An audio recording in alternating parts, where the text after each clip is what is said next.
Bom dia a todos, que a doce serena paz de Jesus esteja sempre junto a todos nós, junto principalmente a momentos de estudo, de reflexão, porque essas reflexões mexem, né?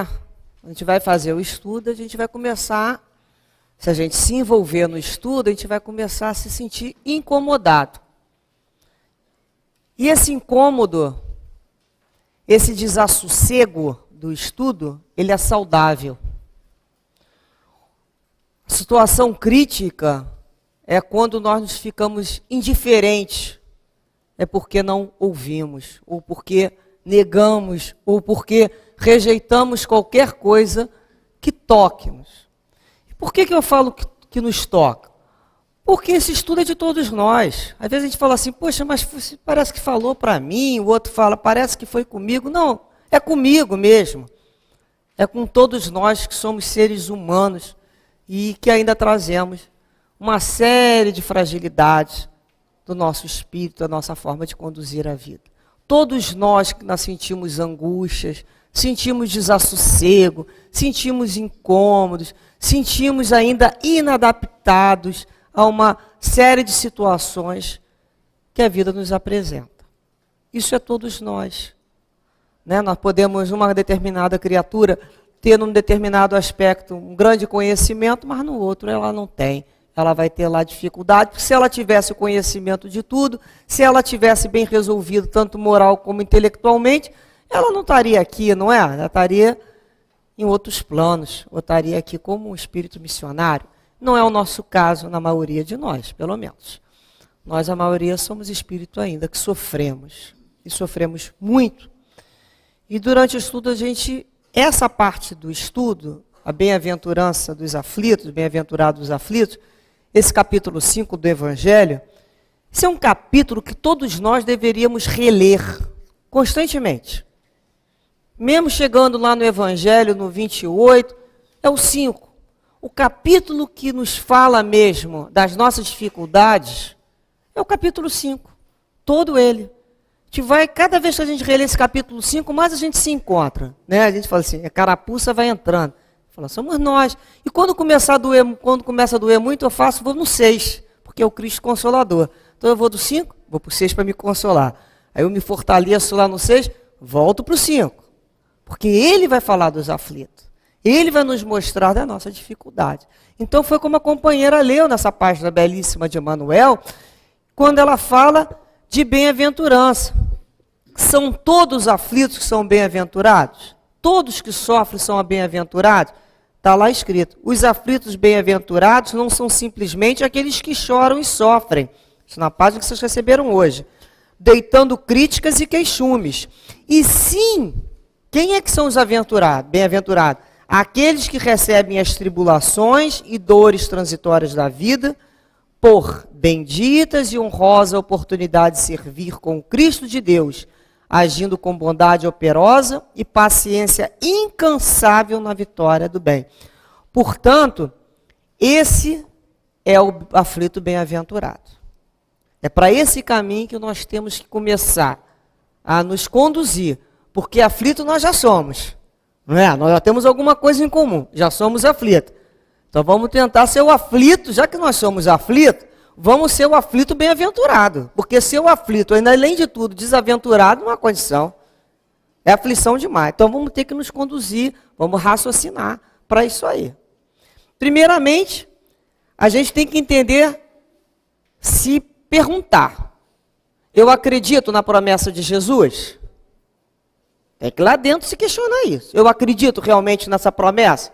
Porque se eu não acreditar na promessa de Jesus, se eu não acreditar na vida futura que essas promessas dizem respeito à vida futura. Se isso não tiver bem internalizado, isso tudo aqui é um contrassenso. É aquela criatura que vai falar assim, ó, isso aqui não tem explicação. Que história é essa que eu vou sofrer, vou ser um bem-aventurado? Bem-aventurado quanto? Em que momento? Eu quero fazer agora, para daqui a 2 horas ter efeito. É assim que vai funcionar? Não é. Então, aquele que se coloca diante da lei de Deus para falar assim, quanto tempo eu tenho que fazer certinho? como se fosse um antibiótico. Quantos dias em quantas horas eu quero o efeito imediato. Então, se não está dando efeito, eu vou procurar um outro lugar, ou vou procurar uma outra situação, porque eu quero um efeito imediato na minha dor. Eu quero que ela cesse agora. Não era nem para eu ter dor. Não tem gente que fala isso? Então, a gente vai começar com as primeiras esse questionamento. A promessa de Jesus está entendida? Eu acredito na promessa de Jesus. Eu entendi o que é vida futura? Esse Pai que Jesus nos traz, que nós chamamos de Deus, nós já entendemos que esse Pai é bondoso, misericordioso e justo e que nos ama? Também outro entendimento tem que ser feito. Porque a hora que eu não acredito nisso, eu começo com aquelas afirmações assim. Não sei porque isso aconteceu comigo. Não foi justo fulano da minha família ter passado por isso. Tudo isso está dizendo o quê? Que Deus não é justo. Que Deus não me ama porque Ele me abandonou. A hora que eu consigo realmente entender que eu sou filha desse amor, que Deus me ama, que Ele é justo, bom e misericordioso, qualquer situação de aflição, de uma dor muito pungente, seja na minha vida, na dos meus familiares, dos meus vizinhos, ou que passe no noticiário do Brasil e do mundo, que eu olho aquela situação de dor, eu olho e falo assim, peraí, calma, vamos organizar o sentimento aqui. Eu não posso entrar naquela sintonia, que aquilo foi uma maldade, que aquilo foi uma injustiça, que aquilo ali é um absurdo. Não é.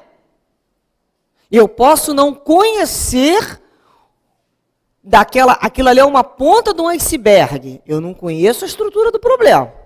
É igual processo. Olha a capa de um processo, eu não sei o que tem dentro de um processo. Não é assim? Eu não posso olhar e fazer ali um juízo de valor. E nem me deixar levar por uma emoção. Houve um erro, que aquilo é uma maldade. Peraí. Primeiro lugar, deixa eu organizar meu sentimento. Deus é bom, justo e misericordioso. Troto. A partir dali, eu começo a olhar a vida.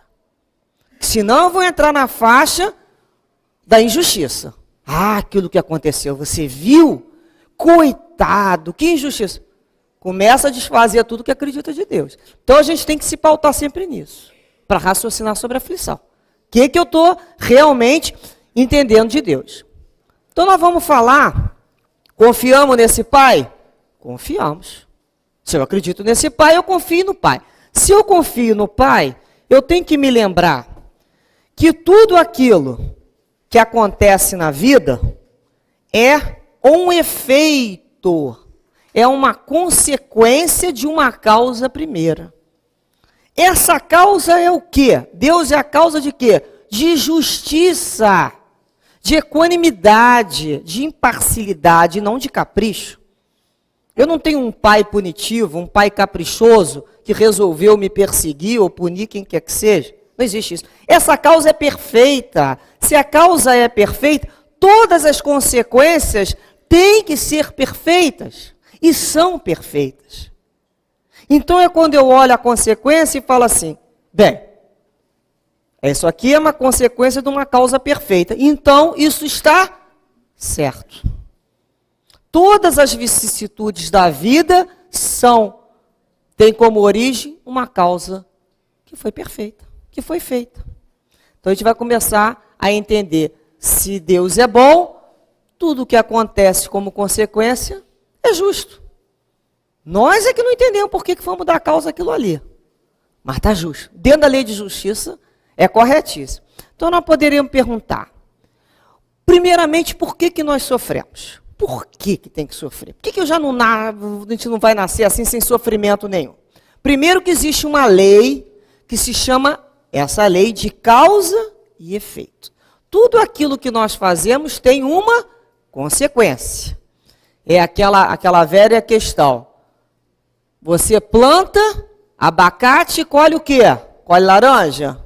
Colhe morango? Não. Você plantou abacate, você vai colher abacate. Causa, consequência. Tem uma lógica. Então, dentro dessa lei de causa e efeito, por isso que nós dizemos, a cada um segundo as suas obras. O que você plantou para estar colhendo? Isso é de cada um. Aquele que planta e semeia o que é bom, colhe o que é bom. Aquele que planta e semeia o que é ruim, vai colher frutos. Não tem um único ato que não tenha consequência. Eu posso pegar uma pedra pequenininha, jogar ali num lago, numa pocinha de água e a chuva. O que ela vai fazer? Ela vai abrir esferas. Ela vai ter uma consequência. Ela vai perfurar aquele elemento líquido e vai ter o quê? Uma consequência de expansão. Tudo na vida. Então, primeiramente, a gente vai lembrar dessa causa, da lei de causa e efeito. Bem, onde está a causa? Qual foi a origem da causa? Se a gente pudesse começar a perguntar, onde é que está a origem?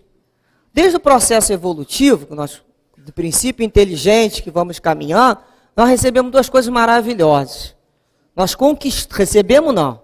Vamos aqui ratificar. Conquistamos.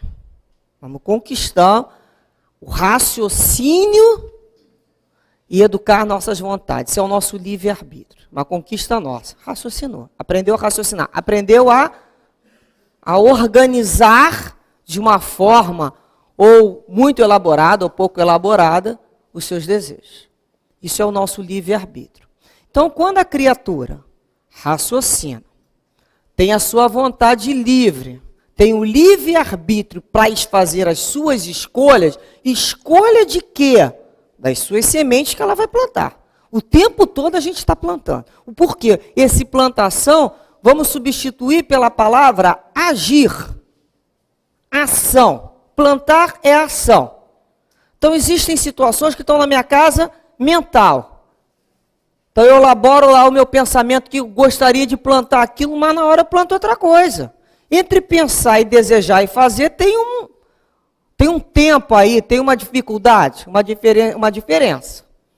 Então, esse momento que eu, por livre vontade, por minha escolha, eu escolhi o que eu ia plantar. E toda vez que eu, num desses meus atos, eu infrinjo a lei de Deus, por menor que seja, eu infrinjo a lei de Deus, e através de quê? De atos que eu faço, ou de abstenção. O que é abstenção? Deixei de fazer quando eu tinha que fazer. Eu assumo o quê? Responsabilidade. Responsabilidade dentro da lei, e terei que o quê? Reparar a lei. Então vamos lá.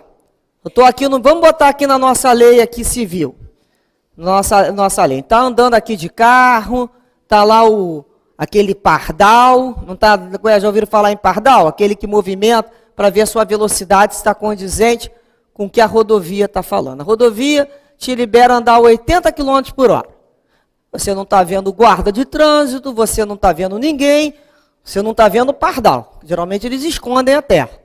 E você passou da velocidade permitida. Tinha uma velocidade permitida. Você não era obrigado a andar a 10 km, nem a 15. Você não era obrigado. Mas tinha o máximo daquela situação que aquela rodovia permite por segurança. O camarada que botou aquilo ali, ele não escolheu, deixa eu escolher um número, aí escolhi 80. Não é assim. Né? Presume-se que ele estudou, que ele fez um cálculo em relação a uma série de situações. Então ele colocou aquilo ali. Não te cabe dizer assim, deixa eu ver, será que eu vou acatar o que está escrito aqui ou não vou? Não vou não. Hoje eu não estou afim de andar 80. Hoje eu estou afim de andar 90. Não é assim? Tem gente que faz assim? Aquilo ali é só uma ideia. O camarada acha que a placa é uma ideia, uma sugestão. Eu estou dando uma sugestão. Não é uma sugestão, não. Aquilo é uma lei, aquilo é uma ordem, aquilo não te pergunta se você concorda ou deixa de concordar. Aquilo é, faça. Só que a pessoa não entende dessa maneira, entende como uma sugestão. Quer saber? Vou andar 90. Anda! O que acontece com aquela máquina que está ali atrás? Ela captou. Ele saiu, passou da frequência, ela captou, fotografou lá a placa, está lá, guardadinho lá, a situação do camarada. Ninguém viu. Viu sim. A máquina viu, fotografou e guardou. Vai ter que fazer o quê? Vai se reparar com a lei. Vai assumir a responsabilidade. e vai reparar a lei. Se a lei é multa, o que não é, é uma reparação. Enfim. Então nós vamos percebendo que muitas situações nós não vemos, mas toda vez que eu infrinjo a lei, eu vou ter que reparar a lei. Eu vou ter que dar conta daquela situação. Então outra coisa nós vamos lembrar, quando que foi que aconteceu isso aí? Atualmente, hoje ou ontem? É quando o câmara vem chegar lá em casa, a multa, o que a gente fala? Eu não me lembro de ter passado nessa rua, não. Eu? Aí está lá a fotografia do nosso carro, não é? Da placa? Bonitinho, com adesivo do lado, não tem como. Aquele adesivo, a gente não bota uns adesivos bonitinhos, né? Na carro de manhã. Está lá a foto. Para você. Tá lembrando, não, minha filha? Vamos lembrar aqui, ó. Aí você começa. Pô, mas... foi. É assim a nossa vida. Então, quando a gente volta lá no plano espiritual e fala, eu fiz isso? Fez sim, minha filha. Não fiz não. Vamos ver a fotografia. Imagina a fotografia que deve ser, né? Dentro da gente mesmo já sai aqueles instantes fotográficos. Fui eu mesmo. Aquela vergonha que a gente não nega.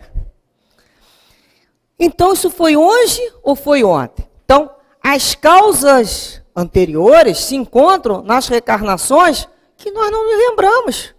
Porque Deus, para não nos agredir, colocou um véu para não lembrar na nossa memória. Imagina lembrar todo dia que eu não aguento lembrar o que eu fiz esse ano. Imagina nas outras reencarnações, eu não suportaria ainda o peso das minhas más escolhas. Eu ia olhar para a cara de todo mundo com uma vergonha danada. Nós seríamos assim. Então, nossa memória foi velada momentaneamente. Então, essa causa pode estar lá atrás. É aquela hora que o camarada fala, puxa, fulano tem um problema respiratório horrível. Aí você pergunta, pô, mas ele fuma? Não, já dei bebezinho. Quer dizer, bebezinho não fuma. Tem uns que fumam, que eu já vi na Ásia. Mas, de uma maneira geral, não fumam. Aí você vai falar assim, ué, onde é que ele deu causa para esse problema respiratório aí se ele não fuma? Como é que ele já traz isso? Marcado no perispírito dele. Foi marcado no perispírito dele por atos que ele cometeu lá na outra vida. Então são essas sequelas físicas, mentais que nós trazemos assim, desde nascença. Situações que o camarada não tinha como fugir de uma situação, de uma circunstância. Não tinha como. Ele fez tudo certinho, a situação aconteceu. Cadê a causa nessa vida? Não tem. Nessa não. Nessa está sendo o quê? Colheita. Hora de plantar, hora de colher. Hora de colher. Foi lá na outra vida. Mas o estudo de hoje é para a gente falar do camarada que tem lá um problema respiratório, o médico começa a perguntar e descobre que ele fuma pra caramba. Aí o médico fala, meu filho, você está querendo saber por que você tem esse problema respiratório? Está aí o teu cigarro que te explica. Aí ele fala, mas eu não vou parar de fumar, então continua tossindo, não é assim? Continua tendo teu enfisema pulmonar, ué. É uma opção. Repara que é uma opção. Tem gente que inclusive assina um documento, se responsabilizando para não parar de fumar. E assim tantas outras coisas. Nós escolhemos esse exemplo. Então nós vamos lembrar que a nossa plantação é livre. Mas a colheita é o quê? Obrigatória. Não tem jeito.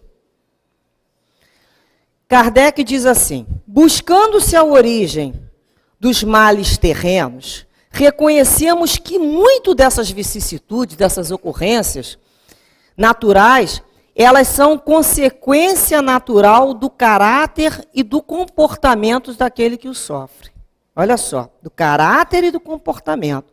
Quantos caem por sua própria culpa? Quantos são vítimas? Aí ele começa a enumerar uma série de coisas que a gente vai escolhemos algumas para falar. Então, olha só. Então, é muito fácil a gente falar assim, não fui eu que estava ali, não fui eu que fiz. Foi ela que me mandou fazer. A gente adora apontar o dedo logo para alguém, não é? Me lembro desde a história de Adão e Eva, que lá aquela coisa bíblica fala o quê, né? Aquilo ali a gente já sabe que aquilo é uma história, gente. História mesmo. Então a gente já sabe quando Deus falou com Adão, o que Adão falou? Foi a Eva. É o primeiro dedo duro da história. O que a Eva fez? Fui eu não, foi a serpente. Ou seja, Desde o primeiro momento, um aponta o dedo para o outro, ninguém assume responsabilidade nenhuma. É um dedo duro para, tira isso de mim. Você vê quando a gente começa, vamos ver aqui quem é o responsável. Um sai por uma porta, outro sai por outra, a reunião fica vazia. Ninguém é responsável. E na hora que a gente fala de responsabilidade, todos somos responsáveis. Não é assim que a gente fala? Ah, eu sou muito responsável. Então Kardec fala dessas vítimas da sua própria imprevidência. Quantos não têm problemas hoje, causas atuais de aflição, sofrimentos hoje, pelo quê? Pela sua própria imprevidência. A imprevidência é aquele que não é o quê? Precavido, prudente. É o camarada que não pensa no dia de amanhã. Ele não recebe com contrato pela vida inteira. Ele não tem emprego vitalício. Ele recebe por dia. Vamos botar uma pessoa que recebe por mês, sem garantia que o outro mês vai conseguir. Vamos viver hoje? Não tem gente que é assim? Vamos viver hoje? Ah, eu mereço ser feliz. Eu vou viver hoje. Da mesma forma com o seu próprio corpo. Esquece que vai envelhecer. Esquece que vai ter outras necessidades. A pessoa se gasta o seu fruto de uma maneira imprevidente. São os imprevidentes. É aquela história lá da formiga e da cigarra. Não é assim? Uma trabalhou o verão inteiro e a outra só tocou guitarra. Na hora do inverno, uma não tem onde morar. Não tem o que se alimentar naquele momento. Então a gente vai ter que prever, para diminuir nossa aflição, precisa ser o quê? Previdente. Precavido. É diferente de ser o quê? Avarento. Olha como é que é diferente. Tudo dentro do justo limite pode. É aquela questão, tem um bolo inteiro, eu preciso comer o bolo inteiro para saber o gosto do bolo? Não, uma fatia de bolo é o suficiente. Mas eu quero comer o bolo inteiro. Aí eu passei mal do estômago. Passou mal do estômago, o meu estômago não é bom. Não, meu estômago é bom. Ah, então foi o bolo culpado. O bolo também não é culpado. O estômago é bom, o bolo é bom. Tudo é bom. Dentro de quê? Do justo limite. Quando eu saio do justo limite, eu causo aflição. Então Deus falou assim, ó, você pode andar, igual aquelas coisas que a gente está falando lá da velocidade de 80 km. Você pode andar, meu filho, ó, de 10 a 80 km. Você é livre para andar. Agora, 81 não pode mais, vai dar dor. Então é a questão da comida. Posso? Posso. Eu posso curtir a vida? Posso. Não preciso ser avarento, mas eu tenho que ter previsão. Eu tenho amanhã, eu tenho conta, eu tenho que comer, eu tenho que beber, eu tenho responsabilidade. Então, às vezes, são pessoas que não pensam mesmo nisso. Então, o sofrimento vai vir. Para fazer ela entender que ela precisa o quê? Se organizar. Kardec continua. Quantos são vítimas do seu orgulho? Imagem distorcida. São aquelas pessoas que são boas demais para estar ali. Por que sofre? Por causa do orgulho. Nariz empinado. Ah, eu sou boa demais para fazer esse serviço, não é assim? Eu sou boa demais para trabalhar com fulano. Eu sou boa demais para ser esposa de cicrano. Eu sou bom demais para essa mulher. Então o cara tem uma imagem, uma pessoa tem uma imagem distorcida dela. Ela se acha sempre acima dos outros. Olha a dificuldade de relacionamento que vai ter com esse orgulho. Com esse excesso de eu. Eu sou bom demais, eu sei demais, eu entendo demais. Tem gente que conhece mesmo, que é muito inteligente. E a gente pensa o quê? Poxa, a inteligência da pessoa não é para favorecer o outro. Essa inteligência, o orgulho está atrapalhando, essa arrogância, e está o quê? Menosprezando o outro. É uma inteligência que, de vez de fazer com que o outro aprenda e cresça, ela achata, ela diminui o outro. Por causa do orgulho. É a imagem distorcida do eu. Outra questão que Kardec fala, cada ambição, não terem sabido limitar os seus desejos. Como a gente sofre por isso? É um mar de desejos. É um desejo atrás do outro. Tem uma frase de Buda que Buda fala assim, olha, o tamanho das suas dores é da mesma intensidade dos teus desejos. Frase bonita mesmo. Da mesma intensidade. Como é que a tua dor dói? Tua dor tem o tamanho dos teus desejos. Você tem pouco desejo? Menos dor. Vai ter muito desejo? Mais dor. Então são essas pessoas que é uma questão da ambição. Querem sempre o quê? Querem sempre mais. Eu mereço mais, eu quero mais. Essa expressão, a gente tem ouvido muito isso. Eu mereço. Né? Eu mereço. Eu mereço mais um pouco disso, eu mereço. E a gente às vezes se pergunta, tem condições para pagar essa conta? Não é só financeira não, hein, gente? Nem sempre essa conta que a gente fala não é a conta financeira. Tem conta, você merece. Não estou dizendo que você não merece, não. Mas no momento, talvez não esteja podendo. Então, mas como é que eu vou dizer não para o meu filho? Como é que eu vou dizer não para o meu esposo, para a minha mulher? Dizendo não. A gente tem que aprender a limitar nossos desejos. Vontade é uma coisa que dá e passa. Pobre sabe disso, não sabe? Tem ter vontade, que bom, meu filho. Agora aprende a tua realidade. A tua realidade é essa aqui, ó. É muito bonito? É. Mas é indispensável. Ia ser bom, mas se não tiver, morre? Não, não morre, então tá bom. Então vamos procurar o que é indispensável. Indispensável é ter a consciência tranquila, indispensável é dormir em paz, indispensável é não ter ninguém cobrando a gente. Isso é indispensável, ter paz de espírito. O resto a gente dá um jeito. Pois ele fala aqui, olha, falta de ordem e má conduta. É a disciplina e o comportamento. Quantos fazem conquistas, mas não sabem conservar? Parou, a gente sabe conquistar. Conquista tudo, consegue comprar carro, consegue arranjar umas pessoas boas, né, uns relacionamentos interessantes, mas perdem, porque não sabem conservar, não tem organização. Está lá a bandeira Brasil, é um lema positivista que diz o quê? Ordem e progresso. Você só tem progresso pela ordem, você tem que ter organização. Uma vez uma pessoa está precisando de emprego, arranjou-se uma chance para ela de um emprego, uma entrevista, ela não sabia onde botou os documentos. Ué, que trabalhador é esse que não sabe onde estão suas ferramentas? Ela está ali dizendo que ele não quer. Isso é uma dica que a pessoa não quer. Ela não está entendendo que ela mesma não quer.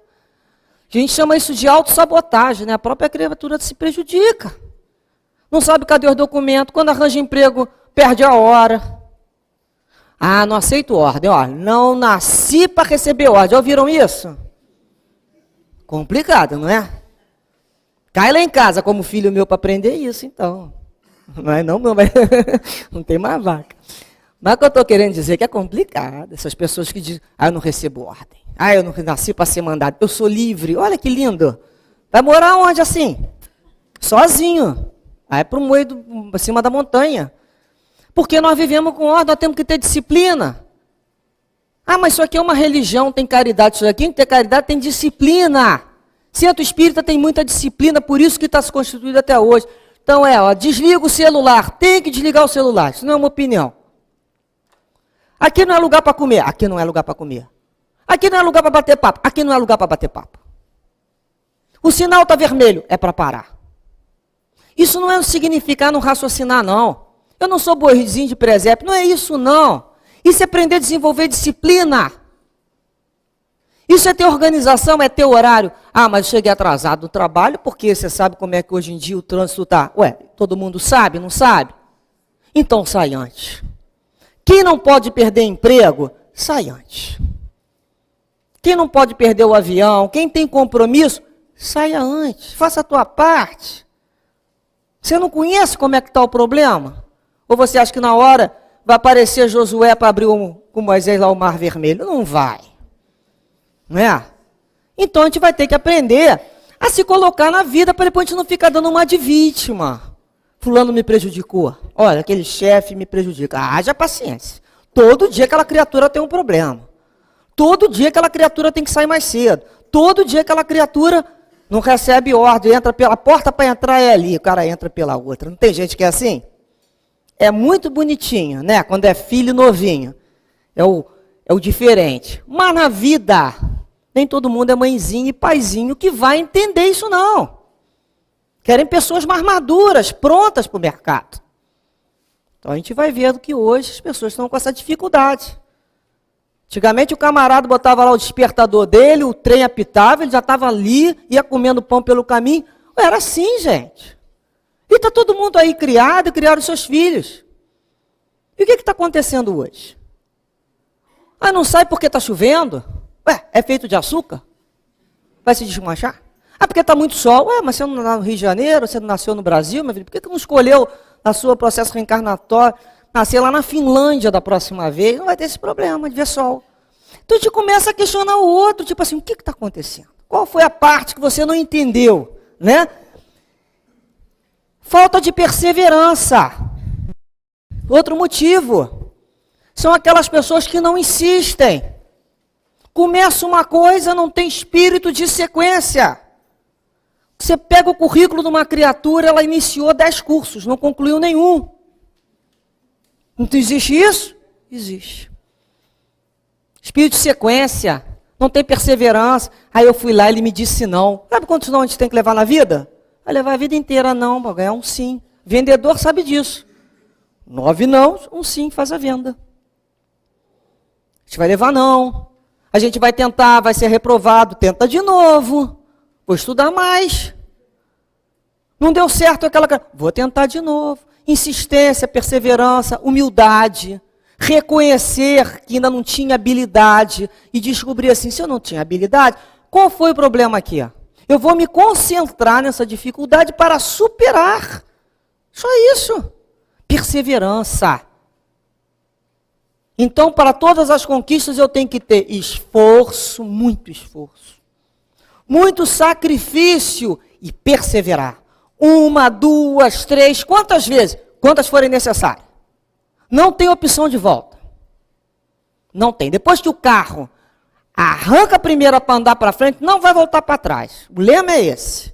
Quantas vezes forem necessárias. Até prender. Uniões infelizes, fruto do interesse e da vaidade. Nossa, como as pessoas sofrem hoje, porque o coração não foi levado em consideração. Outro dia eu vi uma expressão que fulano faz uns convites de pessoas que ele coloca lá dentro do hall dele para frequentar lá as festas dele, e tem lá um perfil que agregue valor ao local. Agregue valor. Interessante a expressão. Hoje está muito em voga essa expressão entre os jovens. Agregue valor. Só bonitos, fortes, sarados e ricos. Não sei qual de vocês seriam convidados. Vocês até podem se indicar. Mas veja bem, agregue valor. Camarada está querendo, as pessoas estão querendo se relacionar com o outro pelo que agrega valor. O que é valor? Às vezes é a beleza física. Às vezes porque pelo dinheiro, porque fulano vai dar uma vida assim, o assado. Ou questão que da própria vaidade social, porque fulano tem uma posição social, ou porque fulano tem uma posição intelectual invejável. Então você não quer saber se gosta daquela criatura, se você tem afinidade, se você tem simpatia, se tem química com aquela criatura no sentido espiritual. Não, às vezes você tem uma química física, corporal. Vai dar problema? Lógico que vai. Faltou ali o quê? Visão de futuro, não foi? Está olhando só o agora, meu filho? Casamento e união é dia a dia. É muito dia a dia. É ter que ter muita perseverança, não é? Então a gente vai percebendo essas dificuldades pela intolerância, pelas más escolhas. Quantas desavenças e discussões teriam sido evitadas com mais moderação e menos suscetibilidade? Mais moderação e menos suscetibilidade. O que é isso? Mais moderação são aquelas pessoas que a gente fala assim, nossa, difícil lidar. São aquelas pessoas que a gente chama muito efusiva, né? Elas estão em casa, elas estão no trabalho, elas dizem o que elas pensam, sem moderar a voz, né? Elas são o que a gente chama truculentas. Você parece estar batendo com um trator. A pessoa super sincera, já viu? Já trabalhou com alguém super sincera? Olha, eu fujo de pessoas super sinceras, porque Deus não nos agride. O super sincero, ele vai te dizer todos os seus defeitos. Ele fala assim, vai com calma, amigo, um de cada vez. Não, ele quer. Então, ele não é moderado. Não é moderado, ele fala, ele briga, ele cobra, ele é o perfeccionista.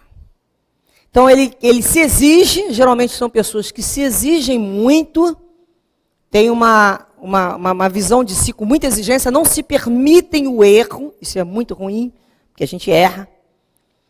São inflexíveis com os outros.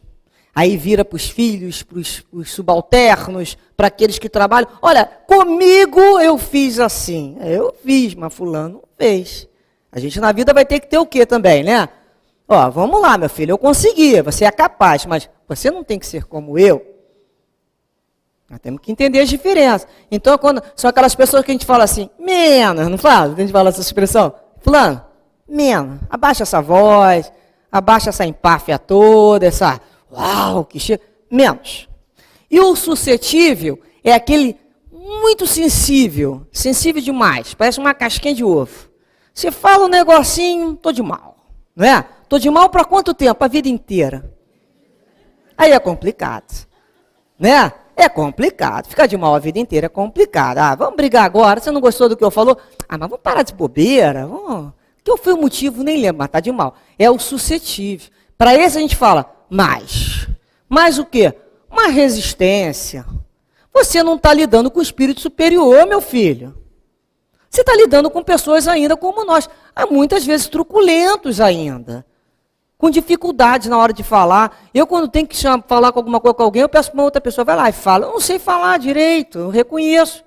Cada um tem uma habilidade. Meu tom de voz é alto, meu tom de voz é imperativo? Eu estou tentando mudar. Vou sair dessa encarnação com voz chapeuzinho vermelho? Não, vai ser quase um lobo mau. Mas não morda. Né? A gente vai tentando adoçar. Mas não tem ainda. Tem gente que sabe falar, que vai ali...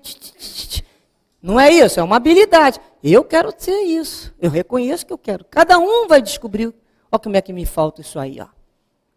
Então a questão da moderação e suscetibilidade é muito interessante.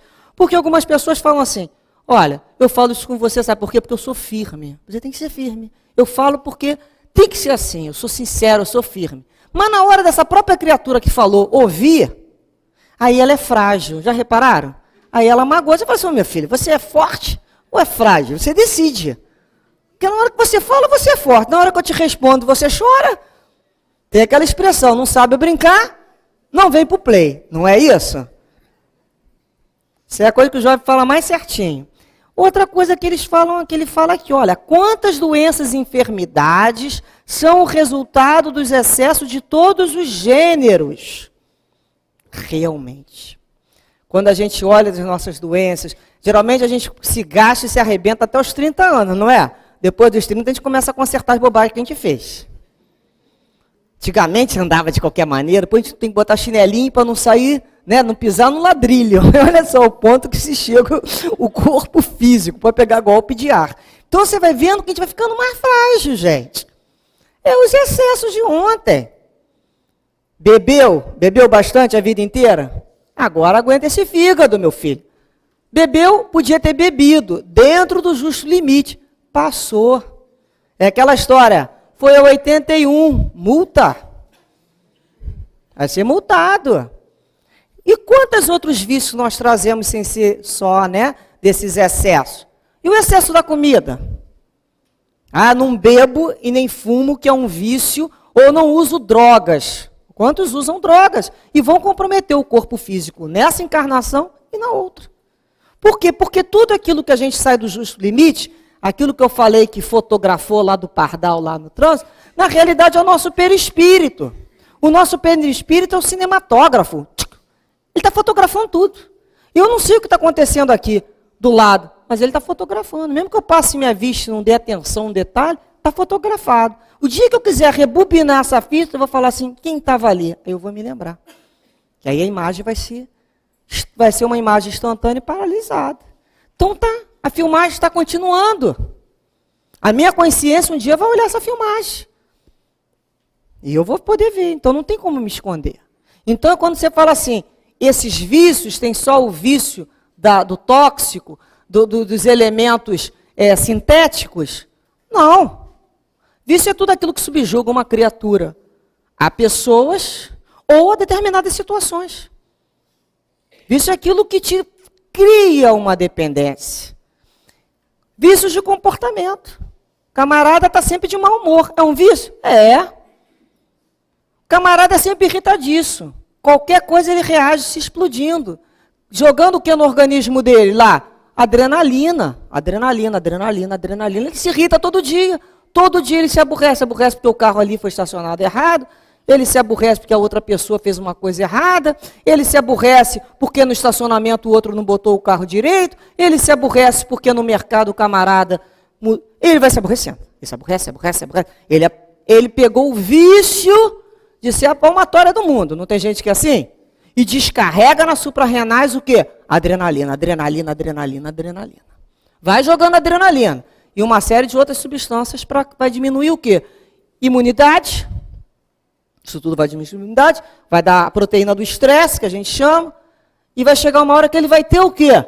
Um infarto. Um derrame. Aí vai falar que foi o quê? Culpa de quem? Espera aí. Da vida? A gente não tem que aprender a lidar com as tensões da vida? A gente não tem que aprender a viver no mundo moderno?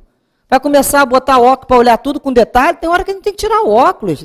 Não fica olhando tudo de muito perto, que não é legal. Nem foto de muito perto é bom hoje em dia, já viram? Tira uma longezinha. De perto não é bom, gente. Vou ficar olhando todos os detalhes da vida com esse óculos, com lente grande? Não, bota uma lente cor-de-rosa. De vez em quando tem que fazer isso, a gente vai enlouquecer. Nós podemos, então, diante dessas situações, racionalizar, que é o que a mente engendra, para dizer o quê? A mente vai dar uma desculpa, vai justificar, vai racionalizar. E eu lá, por acaso, sou adivinha? Não tem gente que fala isso? E eu lá sou médium, que eu sabia que isso não ia dar certo? Sabia. Né? A gente lá no fundo sabia, tinha dentro da nossa constituição interna, nossa consciência tem um alerta que diz assim, tá fora do limite.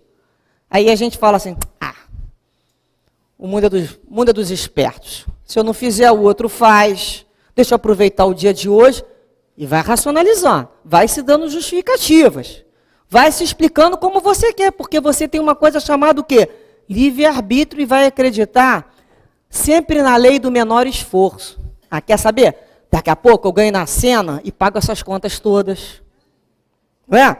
Eu vou ser herdeiro de fulano, de tal fulano, então não vai morrer tão cedo. Capaz da gente ir primeiro.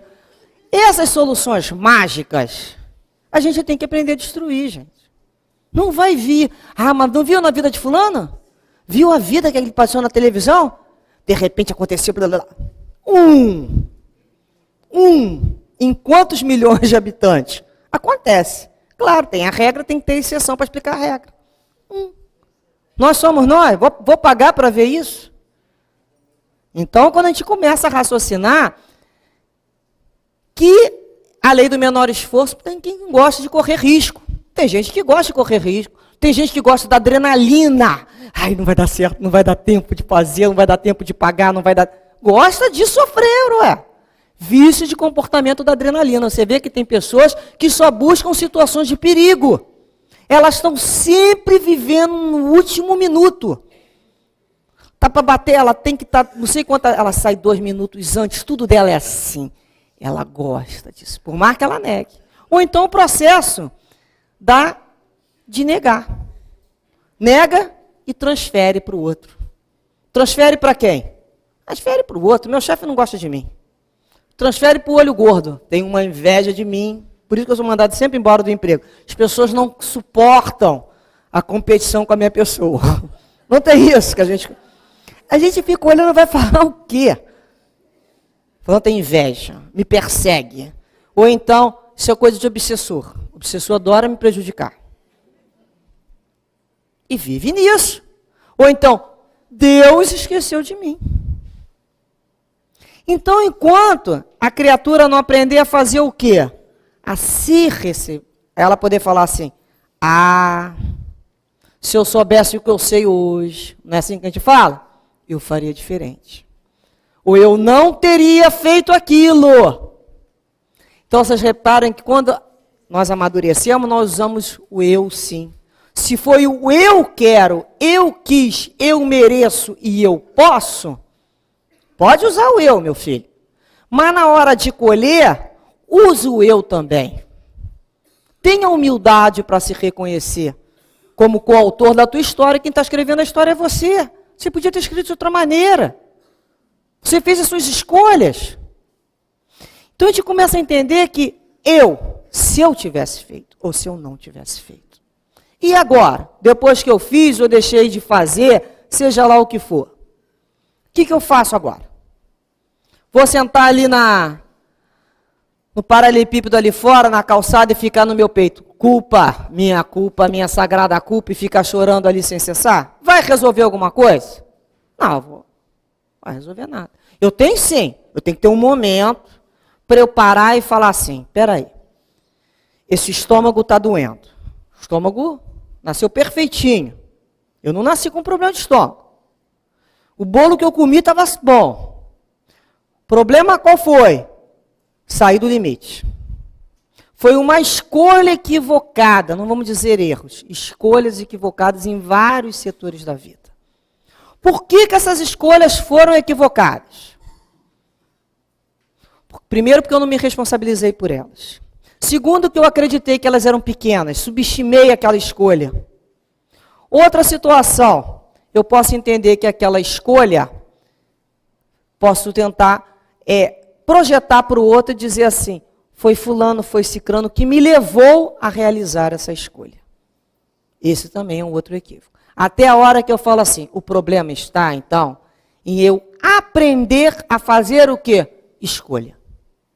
E como é que eu aprendo a fazer escolha? Refletindo. Como é que o espírito muda?